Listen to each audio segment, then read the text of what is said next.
خلق اللہ وعلا آلہ واصحابہ اجمعین۔ درود و سلام، الصلاۃ والسلام علیکہ یا سیدی یا رسول اللہ وعلا آلہ واصحابہ یا سیدی یا حبیب اللہ۔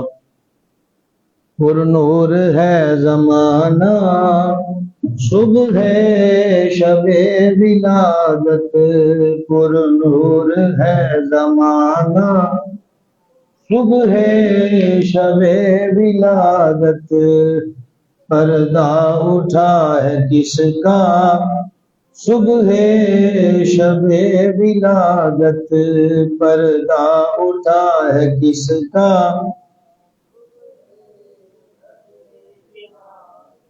اٹھو حضور آئے شاہ غیور آئے، اٹھو حضور آئے شاہ غیور آئے، سلطان دین و دنیا صبح شب ولادت، سلطان دین و دنیا صبح شب ولادت۔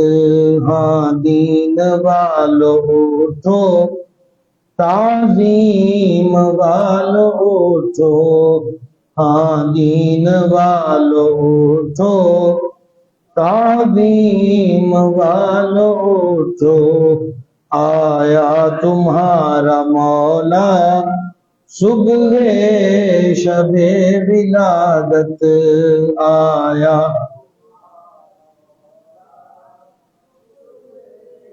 شب ولادت، پیارے ربیع الاول تیری جھلک کے صدقے، پیارے ربیع الاول تیری جھلک کے صدقے، چمکا دیا نصیبہ صبح شب ولادت، پر نور ہے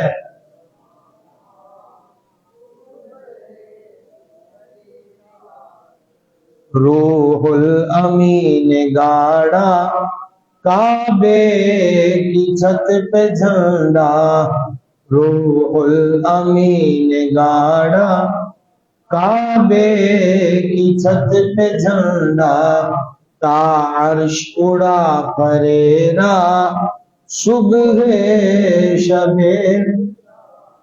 آؤ فقیرو آؤ منہ مانگی آس پاؤ، باب کریم ہے وہاں صبح شب ولادت، پر نور ہے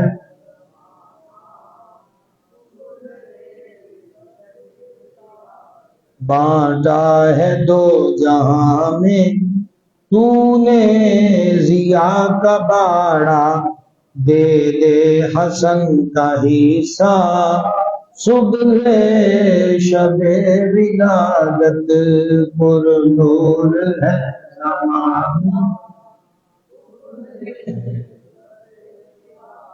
آئی نئی حکومت، سکہ نیا چلے گا، عالم نے رنگ بدلا صبح شب ولادت، پر نور ہے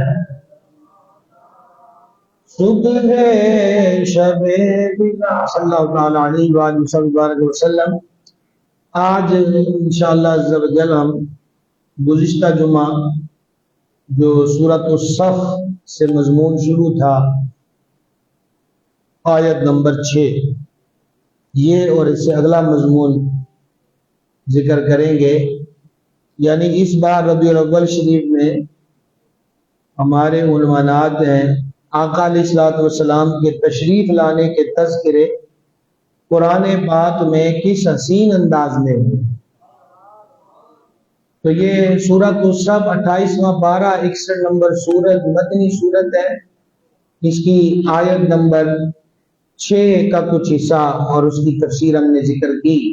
اعوذ باللہ من الشیطان الرجیم وَإِذْ قَالَ، اور یاد کرو جب کہا عیسیٰ ابن مریم، مریم کے بیٹے عیسیٰ نے، یا بنی اسرائیل، اے بنی اسرائیل، انی رسول اللہ الیکم، میں تمہاری طرف اللہ کا رسول ہوں، مصدقا لما، اور میں تصدیق کرتا ہوں، بین یدی من التوراۃ ومبشرا برسول یأتی من بعد اسمہ احمد، مجھ سے پہلے جو تورات اتری ہے اس کی میں تصدیق کرتا ہوں اور تمہیں بشارت سناتا ہوں، خوشخبری سناتا ہوں اس رسول کریم کی جو میرے بعد تشریف لا رہے ہیں، اور ان کا نام احمد ہے۔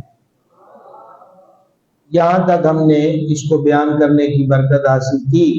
پھر اللہ تعالیٰ فرماتا ہے فَلَمَّا جَاءَهُمْ بِالْبَيِّنَاتِ، پھر جب وہ احمد پاک علیہ السلام کھلی واضح نشانیاں اور معجزے لے کر، بلکہ معجزہ بن کر تشریف لے آئے، تو قالو، یہی لوگ نصارہ اور یہود کہنے لگے ھذا سحر مبین، کہ یہ تو کھلا جادو ہے۔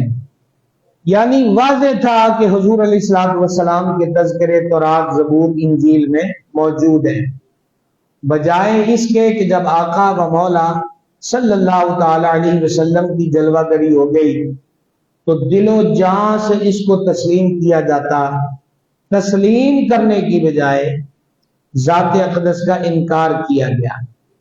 اب انکار کی کیا وجہ ہو سکتی ہے اور انکار کی بنیاد کیا ہو سکتی ہے؟ دلیل کیا دیں کہ کتابوں میں تو موجود تھا کہ حضور صلی اللہ تعالی علیہ وسلم کی جلوہ گری ہوگی، تو پھر انکار کرنے کے لیے بہانہ کیا بنایا کہ نہیں نہیں نہیں یہ معجزے نہیں ہے، یہ تو جادو ہے۔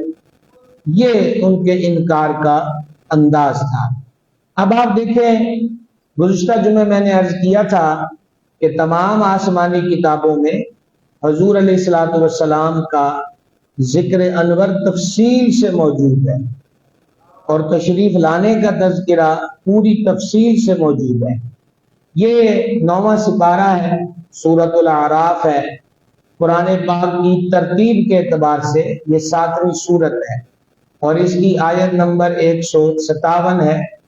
اللہ جل مجدہ الکریم نے ارشاد فرمایا الذین یتبعون الرسول النبی الامی الذی یجدونہ مکتوبا عندہم فی التوراۃ والانجیل، الذین یتبعون الرسول، وہ کہ جو غلامی کریں، اتباع کریں، پیروی کریں نبی الامی، بے پڑھے نبی کی۔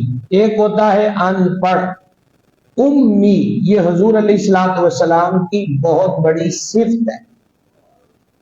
یہاں مراد ہے اکتساب علم، جیسے کوئی اسٹوڈنٹ بن جائے، کسی استاد سے پڑھے تو پڑھانے والا استاد اور اس سے پڑھنے سیکھنے والا شاگرد، تو دونوں میں سے افضل کون ہوتا ہے جی؟ استاد افضل ہوتا ہے۔ اگر حضور علیہ السلام کسی استاد سے پڑھیں، اگر پڑھتے تو پھر ظاہری بات ہے کہ استادی کے اعتبار سے وہ افضل مانا جاتا ہے۔ اور یہ پکا ٹھکا اصول ہے کہ کوئی کتنی شان والا کیوں نہ ہو، وہ کسی بھی نبی رسول سے افضل ہونا تو دور کی بات ہے، وہ کسی نبی رسول کے برابر بھی نہیں ہو سکتا۔ اور پھر یہاں بات صرف نبی رسول کی نہیں بلکہ امام الانبیاء کی ہو رہی ہے، نبیوں کے بادشاہ کی ہو رہی ہے۔ لہذا کوئی بھی اللہ تعالیٰ کا نبی، جتنے رسل و انبیاء علیہ السلام ہیں، کسی بھی نبی نے اپنی امت میں سے کسی سے کچھ نہیں پڑھا کہ یہ چیز کوئی استاد سکھا دے، یہ چیز کوئی استاد سکھا دے۔ نبیوں رسولوں کو سب کچھ پڑھا کر سکھا کر پاک پروردگار بھیجتا ہے۔ اور ہمارے آقا علیہ السلام کے لیے تو رب نے کئی مقامات پہ فرمایا الرحمن علم القرآن، کیا فرمایا؟ قرآن کا بیان سکھایا. خلق الانسان، سید السادات امام جعفر کریم رضی اللہ تعالیٰ عنہ نے الانسان کی جو تفسیر کی وہی ترجمہ سیدی اعلیٰ حضرت امام احمد رضا نے کیا کہ مہربان نے مہربانی کی، قرآن کا بیان سکھایا اور انسانیت کی جان محمد کو پیدا فرمایا صلی اللہ تعالی علیہ وآلہ وصحبہ وبارک وسلم. تو دیکھیں یہاں پر علم القرآن، قرآن پڑھایا ہے، قرآن سکھایا ہے. کس کو؟ اپنے حبیب کو. تو کس نے سکھایا ہے؟ رحمان نے. کس نے سکھایا جی؟ رحمان نے. اور پھر اللہ تعالیٰ ایک اور مقام پہ فرماتا ہے وَعَلَّمَكَ وَعَلَّمَكَ، ہم نے آپ کو سکھایا، ہم نے آپ کو پڑھایا، ہم نے آپ کو تعلیم دی. وَعَلَّمَكَ مَا لَمْ تَكُنْ تَعْلَمْ، وہ کچھ آپ کو پیارے حبیب سکھا دیا جو آپ نہ جانتے. وَكَانَ فَضْلُ اللَّهِ عَلَيْكَ عَظِيمًا، اور اے حبیب آپ پر اللہ تعالی کا بڑا ہی فضل ہے. تو امی کا مطلب کیا ہے؟ جو کسی استاد سے نہ پڑھا کسی. تو امی کا مطلب بعض اردو ترجمہ نگاروں نے ان پڑھ کیا. یہ ان پڑھ جو ہے یہ مذموم لفظ ہے، یعنی یہ لفظ شان والا نہیں ہے بلکہ یہ کبھی معنوں میں آتا ہے کہ بڑا ہی ان پڑھ ہے، اس کو کیا پتا. یہ ہمارے ہاں لفظ استعمال ہوتا ہے. تو امام اہل سنت رحمہ اللہ نے اس کا ترجمہ کیا ہے اس رسول بے پڑھے اور غیب کی خبریں دینے والے. بے پڑھے کا مطلب ہے کسی استاد سے پڑھے بغیر. تو اللہ تعالیٰ اپنے محبوب کو سب کچھ سکھاتا ہے، یہ ذہن میں رکھیے گا. اور اللہ تعالیٰ فرماتا ہے وہ جو غلامی کریں، پیروی کریں، اتباع کریں اس رسول بے پڑھے کی جو غیب کی خبریں دینے والا ہے. اور آگے دیکھیے جو مضمون ہے ہمارا چل رہا، اللہ فرماتا وہ رسول، وہ نبی امی الذی یجدونہ مکتوبا، جسے لکھا ہوا پائیں گے عندہم اپنے پاس فی التوراۃ والانجیل، وہ رسول کے جس کا تذکرہ لکھا ہوا پائیں گے تورات میں بھی اور انجیل میں. یہ قرآن نے خبر دی ہے کہ میلاد والے آقا علیہ الصلوۃ والسلام کا ذکر تورات میں بھی ہے اور انجیل میں. آج آپ کو کچھ مزید روایات سناؤں گا کہ جو تورات و انجیل کے اندر حضور علیہ السلام کی صفتیں ذکر ہوئی. حضرت عطا ابن یسار نے سیدنا عبداللہ ابن عمر سے روایت کیا ہے کہ سید عالم صلی اللہ تعالی علیہ وآلہ وسلم کے وہ اوصاف بیان کریں. یہ کہا گیا حضرت عبداللہ بن عمر سے آقا علیہ الصلوۃ والسلام کی وہ صفتیں بیان کریں جو تورات اور انجیل میں لکھی ہوئی ہیں. تو حضرت عبداللہ بن عمر رضی اللہ تعالیٰ عنہ نے فرمایا کہ وہ اوصاف جو تورات کے اندر ہیں اور انجیل کے اندر ہیں وہ یہ ہیں. نمبر 1، اے نبی ہم نے تمہیں بھیجا شاہد، مبشر اور نذیر اور امیوں کا نگہباں بنا کر. یہ تورات میں لکھا ہے. یہی آیت مضمون قرآن میں بیان ہوا. وہاں پر کیا فرمایا اللہ رب العزت نے؟ یا ایھا النبی انا ارسلناک شاہدا و مبشرا و نذیرا. ذرا دھیان رکھیے گا، آپ کو یہ 4 جمعے قرآن پاک ہی سننا ہے، قرآن پاک سے ہی میلاد پاک سننا ہے. سمجھ گئے؟ یا ایھا النبی، اے غیب کی خبریں دینے والے، انا ارسلناک شاہدا و مبشرا و نذیرا.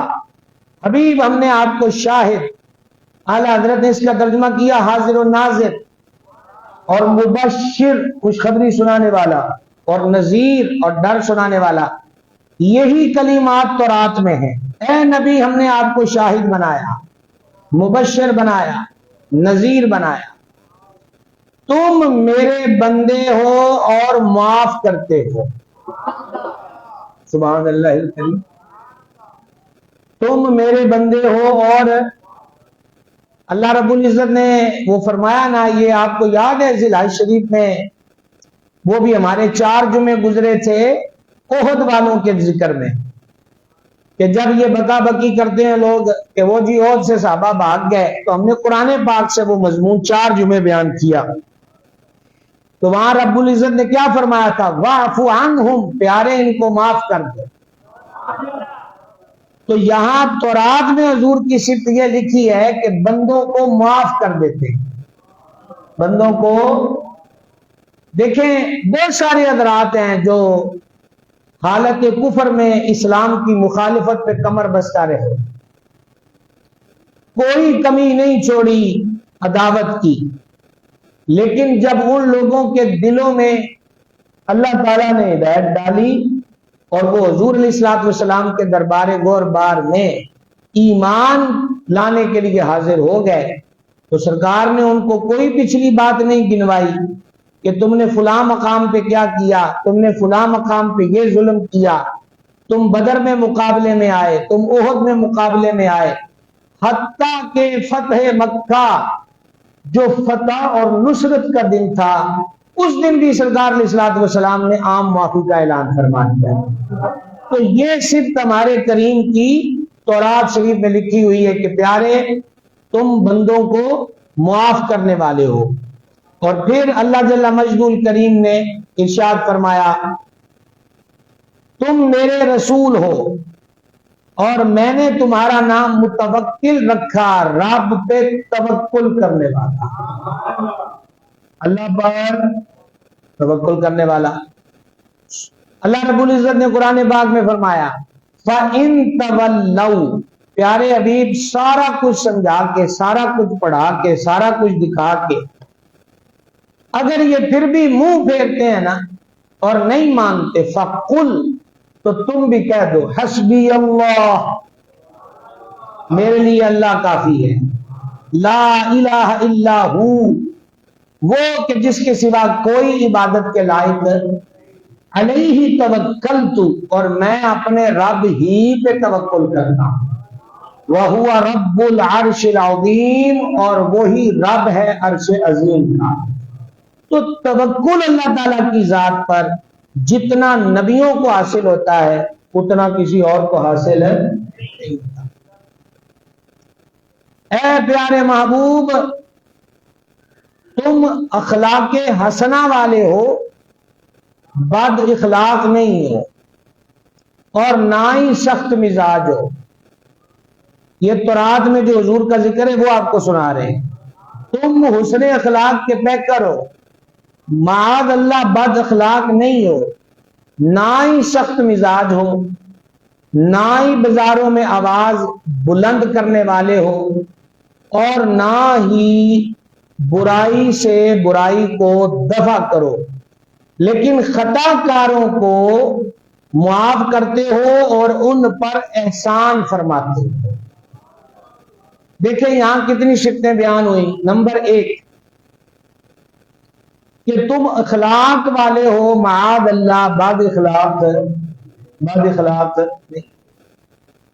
نبی پاک صاحب الاولاق علیہ الصلوۃ والتسلیم نے ارشاد فرمایا، مفہوم حدیث پیش کر رہا ہوں، کہ بہترین بندہ وہ ہے اخلاق میں جو اپنے گھر والوں کے ساتھ اچھا ہے۔ بہترین حسن اخلاق والا کون ہے؟ جو اپنے گھر والوں کے ساتھ اچھا ہے۔ اور یہ فرما کے کریم نے فرمایا اور میں اپنے گھر والوں کے ساتھ تم سب سے بہتر سلوک کرنے والا ہوں۔ اب آپ اس کی ایک جھلک دیکھیں۔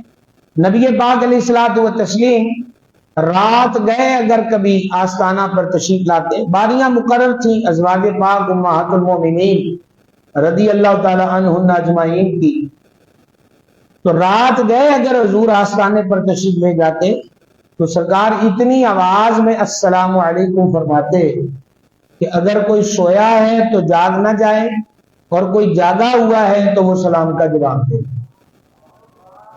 یہ بہت بڑی بات ہے.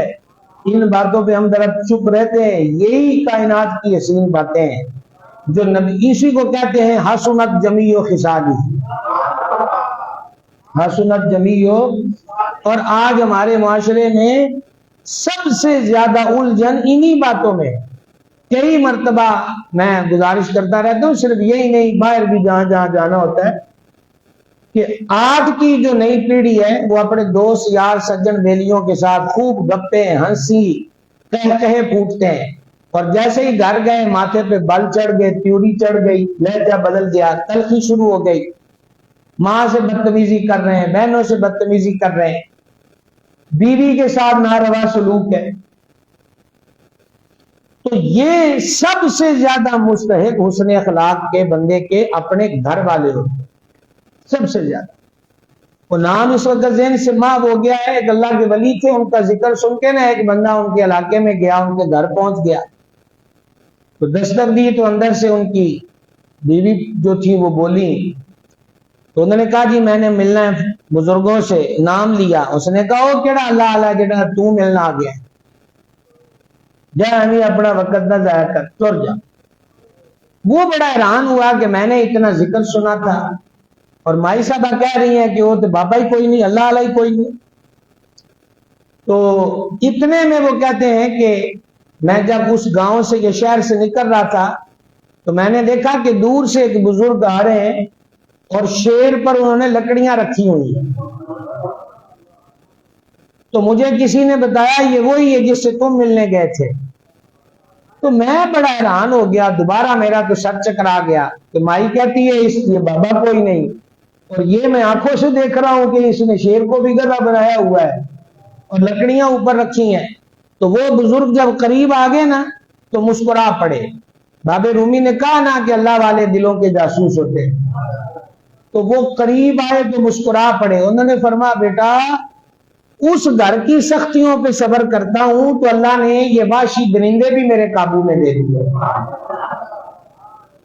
تو اس لیے حسن اخلاق کی سب سے زیادہ ضرورت اپنے گھر میں ہوتی ہے. اور یہ سب سے زیادہ خوش مزاج، سب سے زیادہ بد مزاج اپنے گھر میں جا کے ہو جاتے ہیں. یہ انتہائی منفی رویہ ہے اور تکلیف دہ رویہ. وجہ یہ جو باہر کے ہم جولیاں اور یار دوست سجن بیلی ہیں، کلاس فیلو ہیں جی، باہر کسی علاقے میں گئے وہاں کو دوست یار بیلی بن گئے. تو یہ تو تعلقات عارضی ہیں، آج ہیں کل نہیں ہے. ماں نے ماں ہی رہنا ہے، باپ نے باپ ہی رہنا ہے، بیٹے بیٹیوں نے بیٹے بیٹی رہنا ہے، بہن بھائیوں نے بہن بھائی رہنا ہے. تو ان کے ساتھ رویوں کو بہتر رکھا جائے. اور حضور جان نور فرماتے ہیں میں اپنے گھر والوں کے لیے تم سب سے زیادہ بہتر.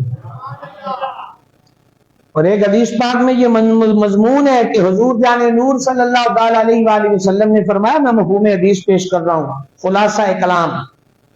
مذمت فرمائی حضور صلی اللہ علیہ وسلم نے اس بندے کی کہ جب وہ گھر کے اندر آئے تو گھر کے بچے سہم جائیں اور عورتیں سمٹ کر کونوں میں چلی جائیں کہ لو جی ان چودھری صاحب آگے نے ان خیر کوئی نہیں.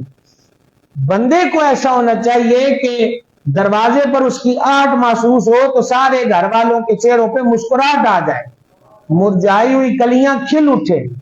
تو سرور عالم علیہ السلام کے اخلاق انور کا یہ تذکرہ تورات میں لکھا تھا.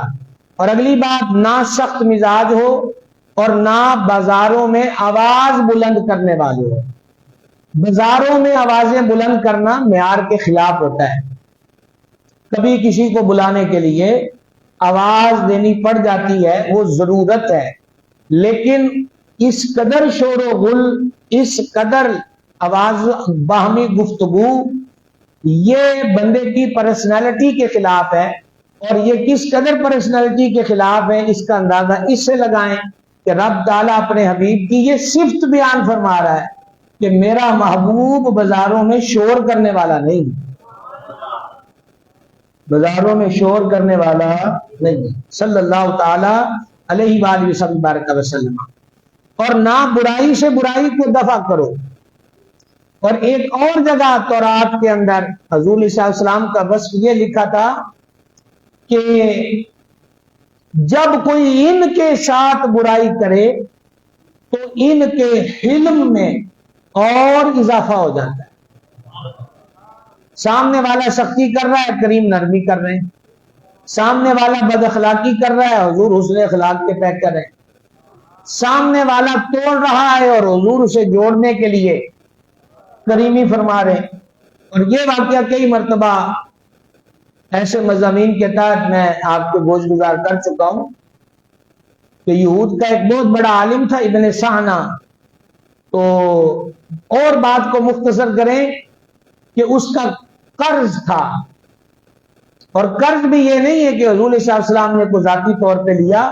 وہ ایک قبیلے کے لوگ انتہائی غریب اور مخلوق الحال تھے، اور یعنی وہ روٹی کو ترس رہے تھے. تو وقت ضرورت اس سے قرض لے کر ان حضرات کو دیا گیا. تاریخ کیا ہو گئی کہ فلاں وقت میں پیسے ادا ہو جائیں گے. ابھی اس میں 2-3 دن باقی تھے کہ ابن سانا نے بڑے بازار میں نبی پاک علیہ السلام سے تلخ کلامی کی اور نہایت گرے ہوئے الفاظ کا استعمال کیا کہ آپ لوگ وعدہ وفا کیوں نہیں کرتے. تو امیر المومنین سیدنا فاروق اعظم رضی اللہ تعالیٰ عنہ کہ کندھے کا گوشت پھرانے لگ گیا اور آپ نے تلوار کو ہاتھ ڈالا کہ تیری یہ جرت کہ حضور صلی اللہ علیہ وسلم سے اس لہجے میں بات کرے. آقا علیہ السلام نے حضرت عمر پاک کو ہاتھ کے اشارے سے روکا. فرمایا عمر ایسے جواب نہیں دینا چاہیے، اس سے کہو کہ بات اچھے طریقے سے کرو اور ہم سے کہو کہ وعدہ پورا کرو. کیا بات ہے، کوئی مثل نہ ڈولن دی، چپ کر میرے علی اے جا نہیں ہو بولن.